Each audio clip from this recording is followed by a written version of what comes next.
In a staggeringly tone-deaf interview Sunday, Fox News contributor Tomi Lahren accused NBC News of covering up the sexual assault scandals surrounding Harvey Weinstein.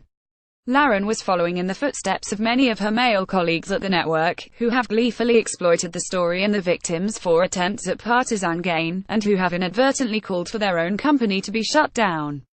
And in her own desperate attempt to politicize the issue, Lahren, who made the baseless accusations while sitting in the same studio once owned by Roger Ailes and previously occupied by Bill O'Reilly and Eric Boiling, apparently failed to consider that her comments would only draw more attention to her own network's lurid history of sexual assault scandals and cover-ups.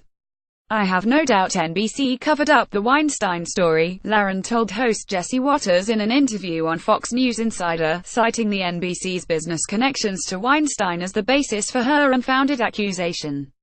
"The only way we're going to get the answers," Lahren said, "is to keep asking the questions. When did you know? Why didn't you report on it? Why did it take you so long?" Lahren went on to blame Weinstein's alleged predatory behavior on everyone but Weinstein himself, pointing the finger at Hillary Clinton, the Democratic Party, and the liberal elite in Hollywood.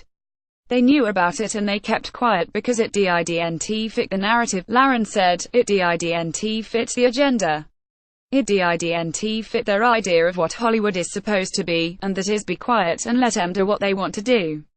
At Tomi Lahren, no doubt at NBC covered up Weinstein's story. https://canrmoomovapic.twitter.com 9 Only. Fox News at Fox News October 15, 2017. Apparently Lahren never learned the important lesson that those who sit in glass houses shouldn't throw stones.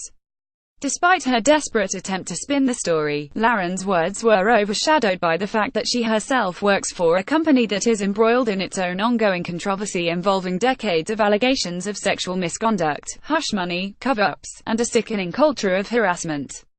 Fox News is currently under federal investigation, which began with a probe into settlements made with women who allege sexual harassment by former Fox News boss Roger Ailes, and questions about whether Fox had a duty to inform shareholders about the settlement payments, but later grew to include an investigation into potential financial crimes, as well. Ailes, a close friend of the Trump family, was publicly accused of sexual misconduct by 10 different women and privately accused of misconduct by at least 20 more. In the midst of the federal investigation, Fox News host Bill O'Reilly was fired from the network after a New York Times report revealed that he had paid out at least $13 million in hush money to settle multiple sexual harassment lawsuits filed by at least 5 different women. Months later, longtime Fox News host and avid Trump fan Eric Boiling was ousted following revelations that he had sent unwanted sexually explicit text messages to female colleagues. Andrea Tantaros, a former Fox News host, was among those who accused both Ailes and O'Reilly of sexual harassment. In August 2016, Tantaros filed a lawsuit in which she slammed Fox News for masquerading as a defender of traditional family values but operating like a sex-fueled, Playboy Mansion-like cult, steeped in intimidation, indecency and misogyny. Fox News responded to the lawsuit by saying Tantaros was not a victim but rather an opportunist. The allegations against Fox News sound an awful lot like what Lahren is accusing others of doing, so perhaps we should take her advice and keep asking questions until we get answers.